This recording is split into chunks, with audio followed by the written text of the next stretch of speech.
बताइए, इसी कलयुग की घटना है, कोई ज्यादा नहीं, मान लो 500-600 वर्ष मान लो, ज्यादा से ज्यादा पुराना। इतनी शक्तिमंत वो देवराहा बाबा के बारे में कहते हैं, देवरिया के जन्मस्थल था लेकिन वृंदावन में वास करते थे। यमुना जी में डुबकी लगा कर पहुंच जाते देवरिया। ऐसा यौगिक क्रिया बल, योग बल के द्वारा पहुंच जाते थे किसी भूमि, इसी भारत भूमि की बात है ये, यौगिक क्रिया के माध्यम से। आप ध्रुव जी महाराज 12 दिन तक उपवास करते, कुछ भी नहीं खाते। 12वां दिन जैसे ही पूर्ण होता, थोड़ा सा वायु पी लेते, फिर 12वां का उपवास प्रारंभ। भगवान नहीं मिले, 5वां महीना में हट कर दिए। अपने बंधु उस आसन से खड़े होकर के अपने अंगूठे के बल पर खड़े हो गए। अब श्वास लेना भी बंद कर दिए। 5वें महीना में घोर ओम नमो भगवते वासुदेवाय अपने अंगूठे के बल पर खड़े होकर के तपस्या प्रारंभ किए। और जब बंधुओं ध्रुव जी महाराज ऐसा श्वास चढ़ाए ना कि सारी सृष्टि का श्वास ही रुक गया। अब तो समस्त देवगण भागते भागते पहुंचे कहां? ब्रह्मा जी के शरण में। हे ब्रह्मदेव, ऐसा लगता है कि सृष्टि का प्रलय होने वाली है क्या? अरे यही तो दशा हमारी है, मैं भी श्वास नहीं ले पा रहा हूँ, चलो भगवान के पास चलते हैं। ब्रह्मा जी सबको लेकर के भगवान नारायण के पास पहुंचे। हे भगवान, ऐसा लग रहा है कि सारी सृष्टि विलीन होने वाली है। भगवान मुस्कुराए हैं, देवताओं तुम लोग चिंता मत करो, कोई सृष्टि प्रलय होने वाली नहीं है। मेरा एक नन्हा सा भक्त है, भोला सा भक्त है, जो अपना मन मेरे चरणों में स्थापित कर दिया है और उसके श्वास रोकने मात्र से पूरी सृष्टि की श्वास रुक गई है। अभी जाता हूं मैं उस बालक का दर्शन करने के लिए। ध्यान से सुनिएगा, भगवान ये नहीं बोल रहे हैं कि अभी जा रहा हूं उस बालक को दर्शन देने के लिए। क्या बोले? अभी जा रहा हूं उस बालक का दर्शन करने के लिए। मैं भी तो देखूं कि कैसा बालक है। 5 वर्ष की अवस्था, ऐसा घोर तपस्या किया कि पूरी सृष्टि के श्वास को रोक दिया। बंधुओं, भगवान नारायण गरुड़ पर आरूढ़ होकर के आए हैं कहा? मधुवन। मधुवन में बंधुओं ध्रुव जी महाराज नमो भगवते वासुदेवाय, नमो भगवते वासुदेवाय का जप कर रहे थे। लेकिन बंधुओं ध्रुव जी महाराज जिस चतुर्भुज स्वरूप का नारद जी ध्यान बताए थे ना कि तुम चतुर्भुज स्वरूप का ध्यान करना, तो चतुर्भुज स्वरूप ध्रुव जी के भीतर प्रतिष्ठित हो गई ध्रुव जी के भीतर। और उसी स्वरूप को ध्रुव जी महाराज दर्शन कर रहे थे, अंदर अंदर मुस्कुरा रहे थे।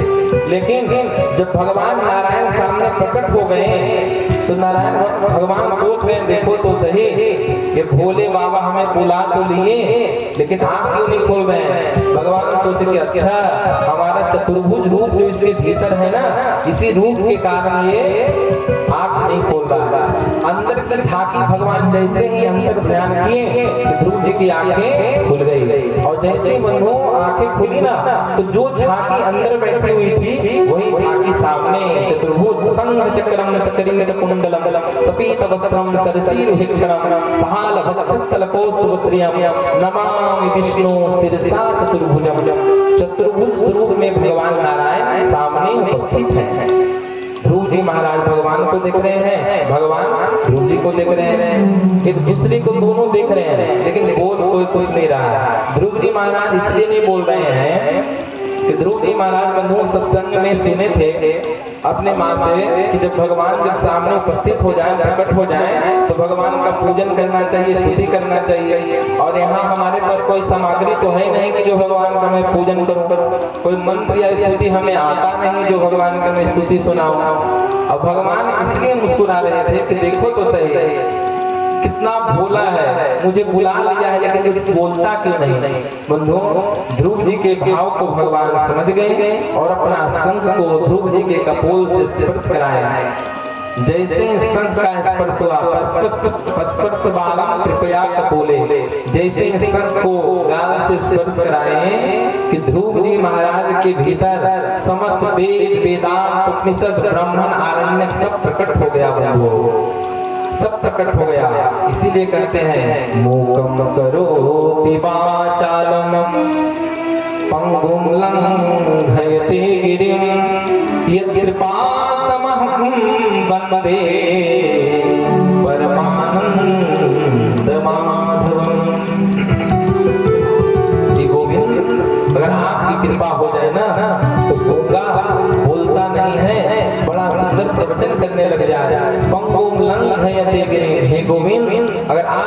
हो जाए तो कनड़ा से चलता ही नहीं है, बड़े बड़े पर्वतों को लांघ देता है। बंधुओं, गोविंद की कृपा आज ध्रुव जी महाराज के ऊपर हुई। ध्रुव जी महाराज के ऊपर जब हुई कृपा तो समस्त वेद वेदांत ध्रुव जी के भीतर प्रकट हो गए।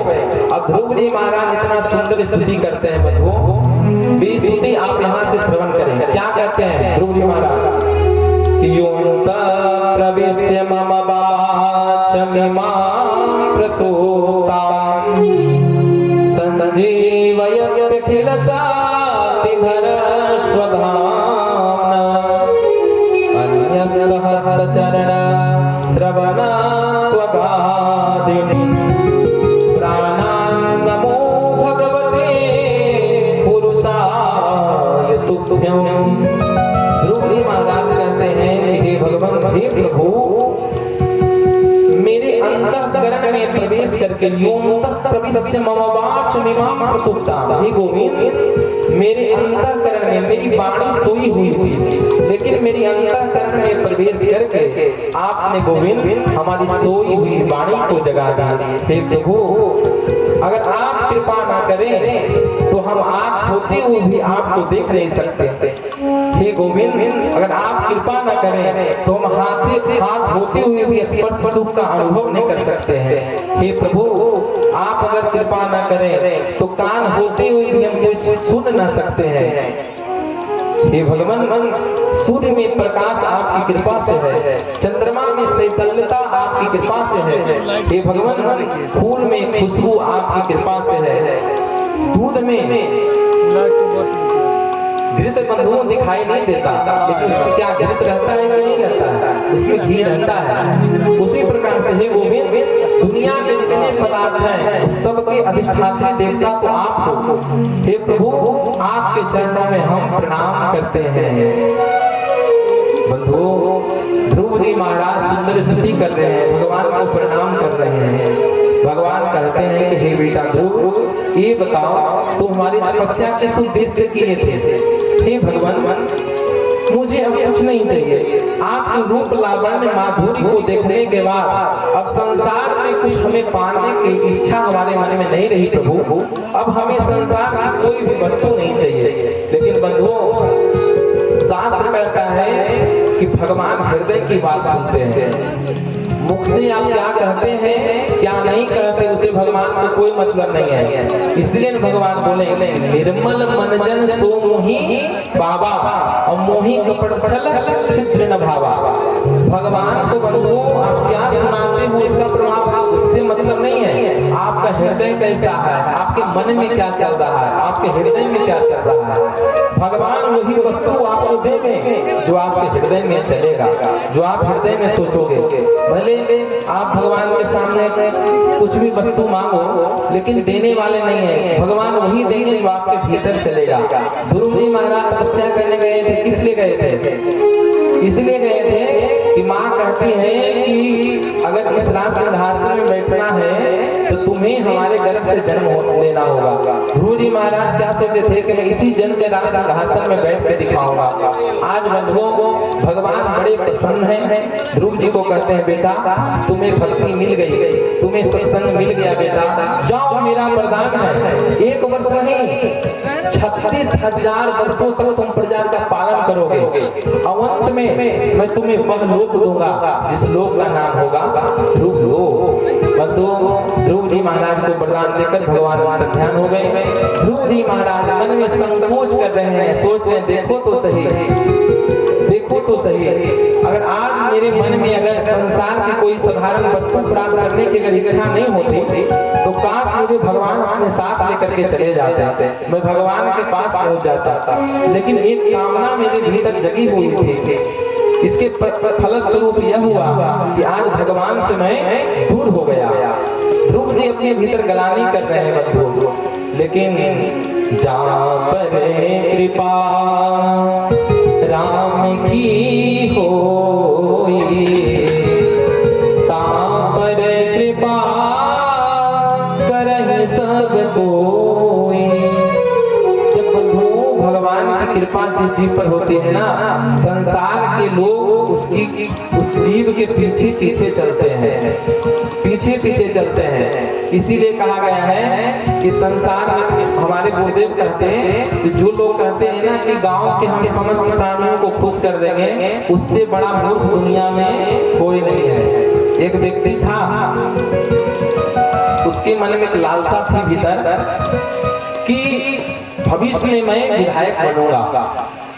उसके मन में लालसा थी, तो बोले इसके लिए क्या करना चाहिए। तो उसके मन में ऐसा भाव आया, हमारे गांव के नहीं आसपास के क्षेत्र के जो भी व्यक्ति मिलेगा उससे मैं बड़े ही विनम्रता के साथ में पेश आऊंगा।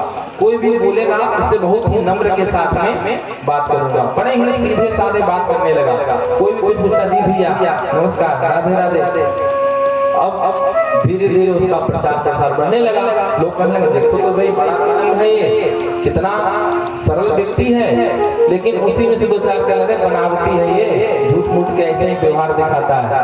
उसके कान में जब बात पड़ी तो सोचा कि देखो तो सही, मैं तो दुनिया को अच्छा दिखाने के लिए नहीं, मैं तो कर रहा हूँ, लेकिन ये तो उल्टा ही समझ रहे हैं। फिर क्या किया, अब वो जब देखा कि ऐसी हमारे बारे में चर्चा हो रही है तो सबसे मिलने लगा, सबके घर जाता, सबको हाल कुशल समाचार पूछता। लेकिन दो चार लोग उसमें से भी कहने लगे देखो तो सही, इसका दृष्टि एक जगह नहीं टिकता है, कभी इसके घर जाता है कभी उसके घर जाता है, ये इसकी दृष्टि में भेद है। फिर उसके कान में जब ये बात आई, फिर सोचा कि अब मैं सब दुनिया से मिलना जुलना बंद करूंगा, मैं अपने मस्ती में मस्त रहूंगा। जिसको जो करना होगा भाग में होगा तो मिलेगा, नहीं होगा तो नहीं मिलेगा। क्या किया, अब एकांत में अपना रहने लगा, अपने आप में मस्त रहने लगा। लोग कहना प्रारंभ किए, देखो कितना अभिमानी हो गया, 4 दिन पहले बिल्कुल झूठ के चलता था, अब कितना अहंकार में चलता है। बंधुओं, जो जीव चाहता है, जो मनुष्य सोचता है कि मैं दुनिया खुश कर दूंगा, उससे बड़ा मूर्ख दुनिया में कोई नहीं है। क्यों?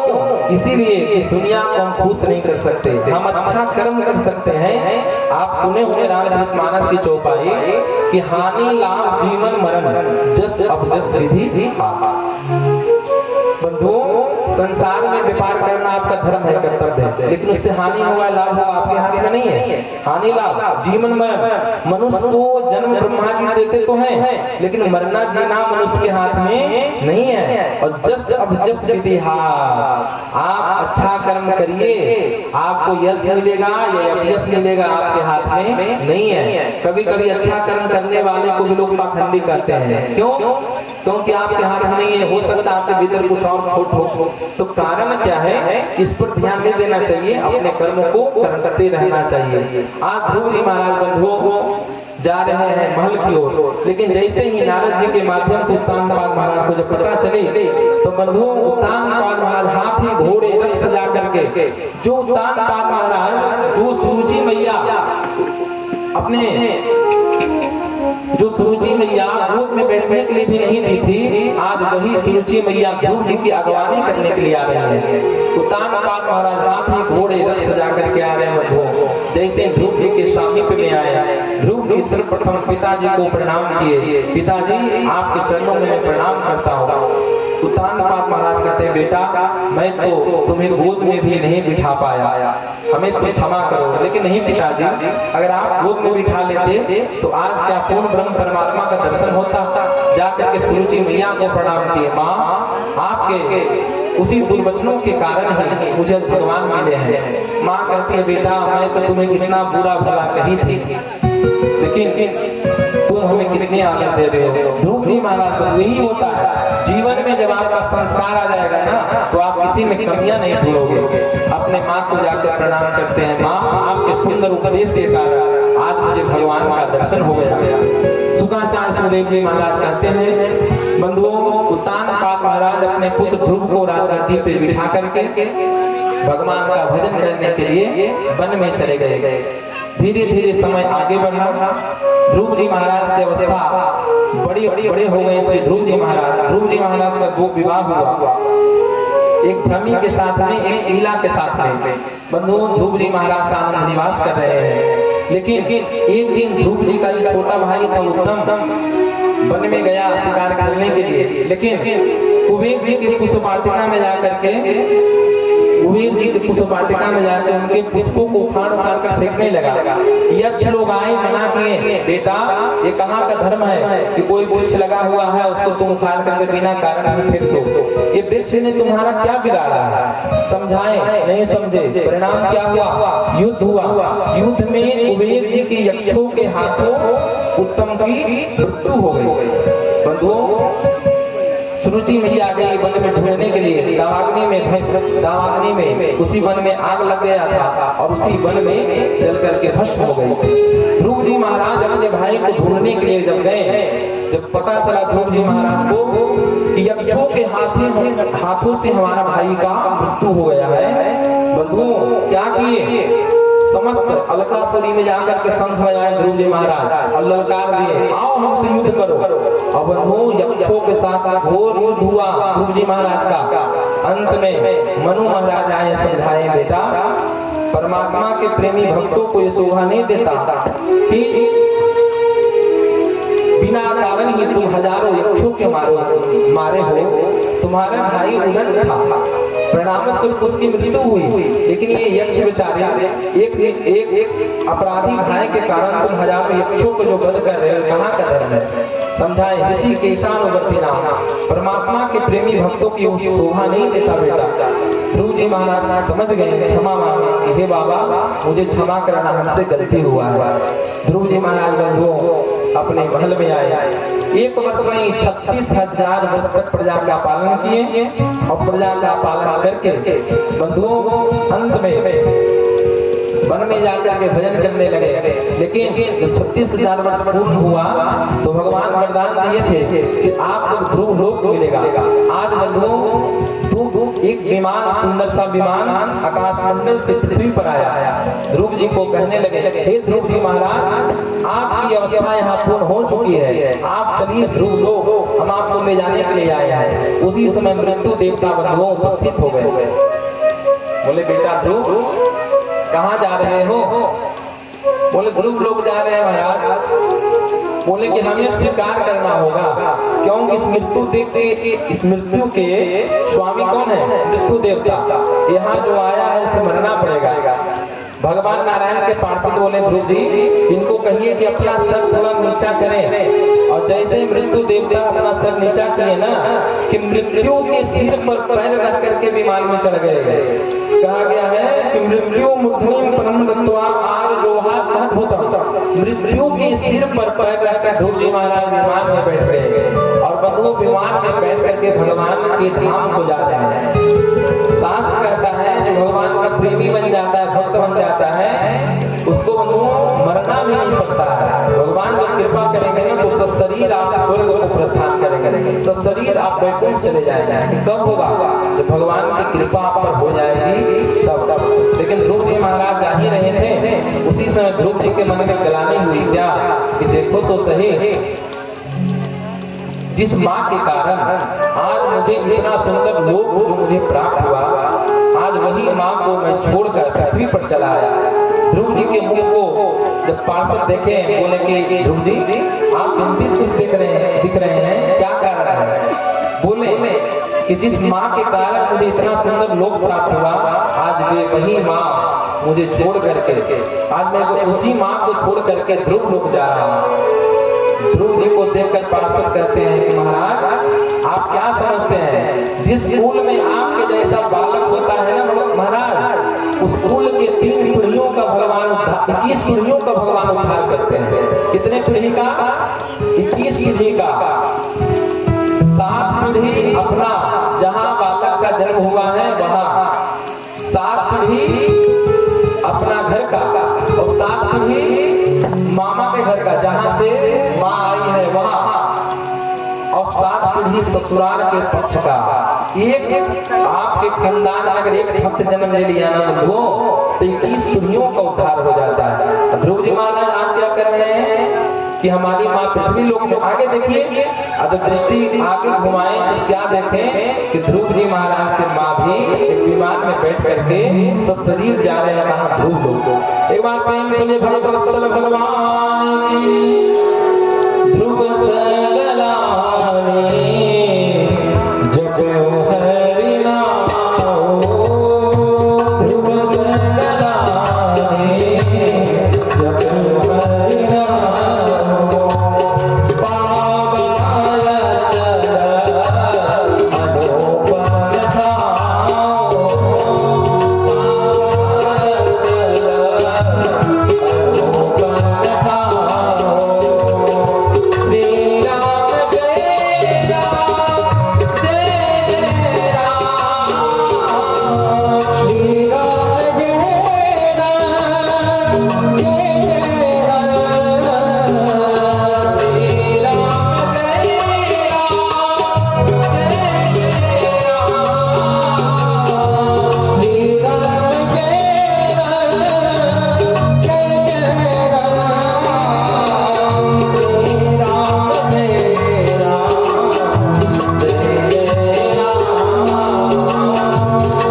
सुखदेव जी महाराज कहते हैं कि हे राजा, इन्हीं के वंश में आगे चल करके एक बड़े ही पराक्रमी राजा हुए।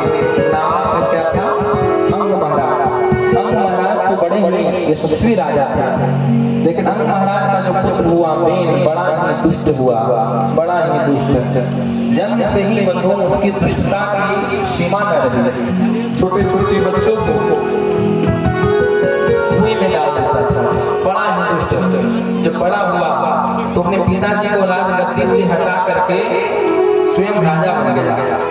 पिताजी बंधु घर छोड़ करके वन की ओर चल दिए कि ऐसा पुत्र से अच्छा है कि हम वन में जाकर भगवान का भजन करें। अपने पिताजी को बहुत खोजवाया लेकिन कहीं नहीं मिले। बंधु शुक्राचार्य सुखदेव जी महाराज कहते हैं बेन बड़ा दुष्ट था। बेन बंधु घोषणा कर दिया, नयस्तभ्यं नदातभ्यं नहोतभ्यं विदुकुचित इति निवारे धर्म भीर घोषे सर्वसा। यज्ञ जब तक पूजा पाठ सब बंद करो। अगर हवन करना है तो बेनाय स्वाहा बोलो, अगर मंत्र बोलना है तो बेनाय नमः बोलो, क्योंकि इस पृथ्वी का साक्षात देवता मैं हूँ। ब्रह्मा लोग आकर के समझाएं, बेन नहीं माना। बंधु मंत्रों के प्रभाव से ऐसा मंत्र पढ़े भृगु जी कि बंधु बेन का उद्धार हो गया, बेन बन गया। सोचे कि देखो तो सही, हमको आए थे समझाने के लिए, लेकिन यहाँ तो इसकी मृत्यु हो गई, अब क्या करें? बंधुओं उसी बेन के शरीर का मंथन किया गया। उसी बेन के शरीर से एक निषाद पुरुष, काला काला पुरुष प्रकट हुआ। हे निषाद, तू यहीं बैठ गया। और बंधु उसी निषाद का जब मंथन किए तो बंधु उसी के शरीर से, बेन के शरीर के से ही भगवान नारायण पृथु के रूप में अवतार लेकर के आए। और माता लक्ष्मी स्वयं भगवती जगतजननी अर्ची के रूप में अवतार ग्रहण करके आए। एक बार प्रेम सुने पृथु जी महाराज की। पृथु जी महाराज बंधु जब भगवान का इनका जन्म हुआ, जब जन्म हुआ पृथु जी महाराज का, तो इनके पैरों में वज्र अंकुश का चिन्ह था। सब ऋषिगण देखे समझ गए कि साक्षात हरि पधारे हैं हम लोगों पर कृपा करने के लिए। बंधुओं को धीरे धीरे पृथु जी महाराज बड़े हुए, उनका विवाह हुआ अर्ची महारानी के साथ। सुंदर प्रजा का पालन करने लगे। बेन के अत्याचार के प्रभाव के कारण पूरा पृथ्वी बंधु कुशल भूमि हो गई थी। लेकिन जब पृथु महाराज धरती माता से प्रार्थना की, लेकिन धरती माता नहीं सुनी। अपना धनुष बाण लेकर के बंधु पृथ्वी पर क्रोधित, जब क्रोध प्रकट किए तो गौ माता का रूप धारण करके धरती माता आई और कहती है कि हे भगवान, आप तो हमारी सुरक्षा करने के लिए ही धरती पर आते हैं और आज हमें आप मारने के लिए उतावला करते हैं। लेकिन बंधुओं भगवान कहते हैं हे वसुंधरे, मैं तुम्हें मारना नहीं चाहता कि जो हमारी भूमि है, प्रकृति है, अगर यहाँ अन्न धन नहीं होगा तो हमारी प्रजा का पालन पोषण कैसे होगा? धरती माता कहते हैं गौ के रूप में, हे महाराज, आप प्रजा को सुंदर कर्म करने का उपदेश दीजिए। सुंदर कर्म, जब पृथ्वी पर धर्म होता है, अनुष्ठान होता है, यज्ञ होता है, तो मैं अपने पृथ्वी से नाना प्रकार के रत्नों को निकाल करके संसार के लोगों को हित के लिए हित पहुंचाती हूँ। लेकिन जब हमारे ऊपर पाप होता है, अत्याचार होता है, तो हमारे भीतर जितने रत्न हैं सब छिप जाते हैं। महाराज आप सुंदर कर्म का उपदेश दीजिए। बंधुओं पृथु महाराज सुंदर कर्म का उपदेश दिए, सुंदर यज्ञ प्रारंभ किए। प्रभाव यह हुआ कि बंधुओं उस समय बारिश नहीं हो रही थी। पृथु महाराज अपने प्रभाव से बारिश किए और परिणाम स्वरूप यह हुआ कि पूरे समस्त वहां के समस्त श्रोताओं को, वहां के समस्त जनताओं को सुंदर अन्न धन की वृष्टि हुई। सुखदेव जी महाराज कहते हैं कि इंद्र आया अपनी पुत्री जयंती के साथ में सुंदर उनका सत्कार किया। सुखदेव जी महाराज कहते हैं सुंदर पृथ्वी का पालन कर रहे हैं कौन? श्री पृथु जी महाराज। इन्हीं के वंश में बंधु आगे चल करके पृथु के पुत्र हुए विदितास, और विदितास के पुत्र हुए अंतर्ध्यान, और अंतर्ध्यान इन्हीं के वंश में बंधु एक कर्मकांड के विद्वान प्राचीन वही नाम के एक राजा हुए। ये राजा कैसे राजा थे कि प्रजा को बंधु बड़ा ही पुत्रवत स्नेह करते थे। इनका संकल्प था एक यज्ञ पूर्ण हो, दूसरा यज्ञ था।